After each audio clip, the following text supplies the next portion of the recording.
Hai, kami dari kelompok 7 akan membahas bagaimana cara menghitung atau menganalisis laba kotor.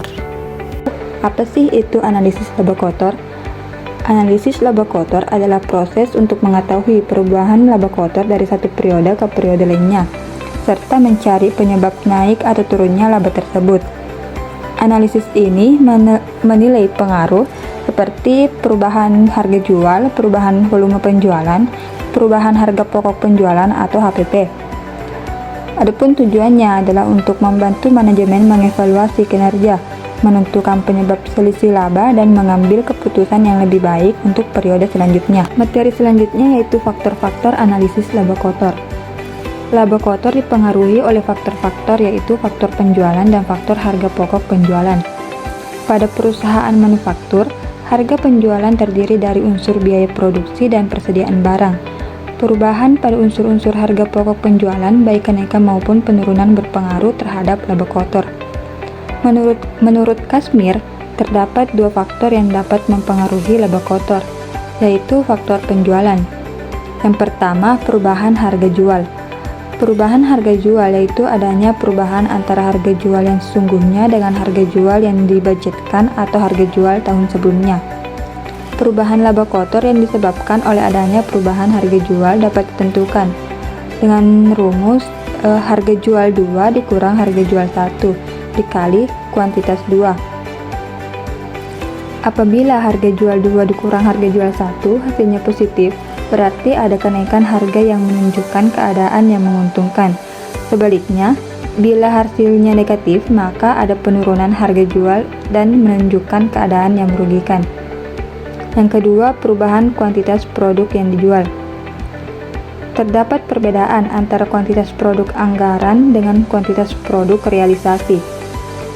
Perubahan laba kotor yang disebabkan adanya perubahan kuantitas produk yang dijual ditentukan dengan rumus kuantitas 2 dikurang kuantitas 1 dikali harga jual 1. Apabila kuantitas 2 dikurang kuantitas 1, hasilnya positif, menunjukkan bahwa kuantitas produk yang sesungguhnya dijual lebih dari kuantitas yang dianggarkan. Hal ini menunjukkan keadaan yang menguntungkan atau bagian penjualan bekerjanya lebih baik. Sebaliknya, jika hasilnya negatif, berarti penjualan turun dan menunjukkan keadaan yang merugikan. Yang ketiga, selisih harga pokok penjualan. Selisih harga pokok penjualan adalah selisih harga pokok penjualan yang timbulnya disebabkan perbedaan antara harga-harga pokok penjualan sesungguhnya dengan harga-harga pokok penjualan yang dianggarkan atau standar atau periode sebelumnya. Materi selanjutnya yaitu manfaat analisis laba kotor. Secara umum, manfaat yang dapat diperoleh dari analisis laba kotor yaitu yang pertama, untuk mengetahui penyebab turunnya harga jual. Dengan diketahuinya penyebab naik turunnya harga, pihak manajemen dapat memprediksi berbagai hal, terutama berkaitan dengan penentuan harga jual ke depan dan target harga jual yang lebih realistis. Yang kedua, untuk mengetahui penyebab naiknya harga jual. Kenaikan harga jual dapat dicermati penyebabnya, sebab kenaikan harga jual ini sangat mempengaruhi perolehan laba kotor perusahaan. Faktor penyebab naiknya harga jual dapat berasal dari dalam perusahaan, misalnya kenaikan biaya-biaya. Yang ketiga, untuk mengetahui penyebab turunnya harga pokok penjualan. Di samping kenaikan harga jual, laba kotor juga dipengaruhi oleh penurunan harga pokok penjualan. Penyebab turunnya harga jual tidak jauh berbeda dengan kenaikan harga pokok penjualan. Hanya saja, penurunan harga pokok penjualan akan membuat perusahaan berusaha keras untuk bekerja lebih efisien dibandingkan dengan pesaing. Yang keempat, mengetahui penyebab naiknya harga pokok penjualan. Penyebab naiknya harga pokok penjualan juga sangat penting untuk diketahui oleh perusahaan, karena dengan diketahuinya penyebab naiknya harga pokok penjualan, perusahaan pada akhirnya mampu menyesuaikan dengan harga jual dan biaya-biaya lainnya. Yang kelima, sebagai bentuk pertanggungjawaban bagian penjualan.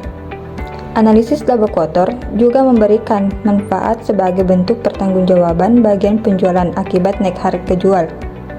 Artinya, ada pihak-pihak yang memang seharusnya bertanggung jawab apabila terjadi kenaikan atau penurunan harga jual. Yang keenam, sebagai bentuk pertanggungjawaban bagian produksi. Analisis laba kotor juga memberikan manfaat sebagai bentuk pertanggungjawaban bagian produksi akibat turunnya harga pokok penjualan. Artinya, untuk urusan harga pokok penjualan, pihak bagian produksilah yang bertanggung jawab.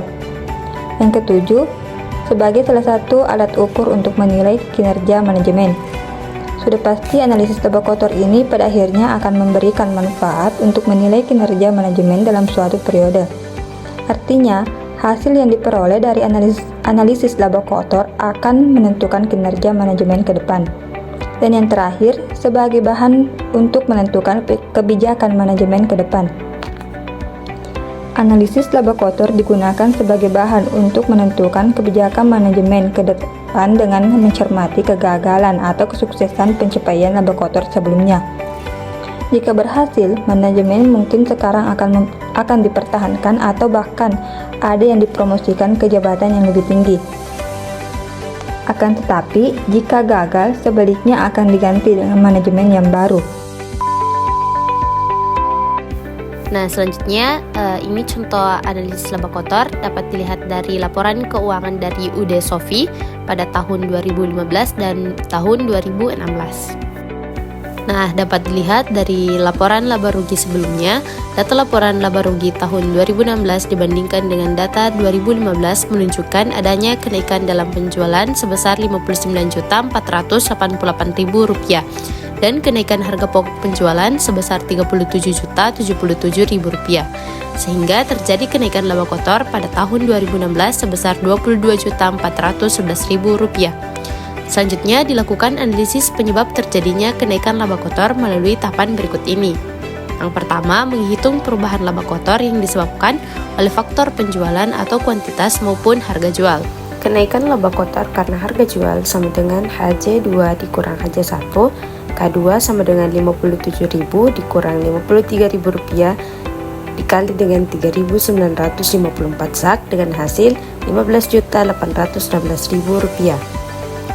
Kenaikan laba kotor karena kuantitas penjualan sama dengan K2 dikurang K1, harga jual 1 sama dengan 3.954 dikurang 3.130 dan dikali dengan Rp53.000 dengan hasil Rp43.672.000. Yang kedua yaitu menghitung perubahan laba kotor yang disebabkan oleh adanya perubahan harga pokok penjualan per satuan produk maupun kuantitasnya.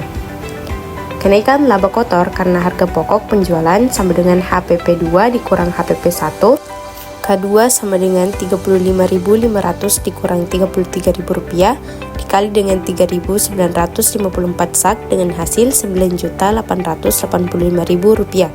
Kenaikan laba kotor karena kuantitas HPP sama dengan K2 dikurang K1, HPP 1 sama dengan 3.954 dikurang 3.130 dikali dengan Rp33.000 dengan hasil Rp27.192.000. Nah, selanjutnya ini adalah laporan perubahan dalam penjualan, harga pokok penjualan dan laba kotor akhir tahun 2016 dengan 2015. Nah, dapat dilihat dari kolom tersebut. Dari hasil analisis menunjukkan bahwa terjadi perubahan laba kotor dari tahun 2015 ke tahun 2016 sebesar Rp22.411.000. Dengan perubahan laba kotor tersebut terjadi karena yang pertama, faktor kuantitas penjualan mengalami kenaikan sebesar Rp43.672.000. Yang kedua, faktor harga jual mengalami kenaikan sebesar Rp12.520.000. Yang ketiga, faktor kuantitas dan harga jual mengalami kenaikan sebesar Rp3.296.000. Yang keempat, faktor harga pokok mengalami kenaikan sebesar Rp7.825.000. Yang kelima, faktor volume atau kuantitas harga pokok sebesar Rp27.192.000. Dan yang keenam yaitu faktor kuantitas dan harga pokok mengalami kenaikan sebesar Rp2.060.000. Dengan hasil analisis membuktikan bahwa faktor perubahan laba kotor terjadi karena perubahan harga jual, perubahan kuantitas produk yang dijual, perubahan harga pokok penjualan persatuan produk, dan perubahan kuantitas harga pokok penjualan. Materi selanjutnya yaitu perencanaan laba kotor. Membuat rencana laba suatu perusahaan merupakan kewajiban yang harus dilakukan oleh suatu usaha sebelum suatu kegiatan dijalankan. Dalam membuat rencana laba, perlu terlebih dahulu ditentukan atau dianggarkan target laba yang ingin dicapai. Baru kemudian disusun harga jual yang harus dipasang. Penyusunan rencana anggaran atau budget yang akan dijalankan oleh suatu perusahaan haruslah mempertimbangkan berbagai faktor yang dapat mempengaruhi pencapaian target tersebut.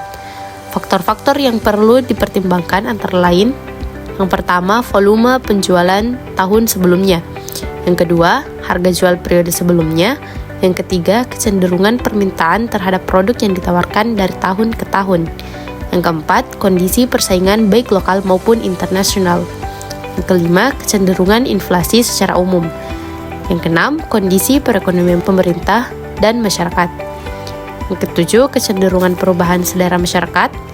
8. Budget promosi yang harus dianggarkan.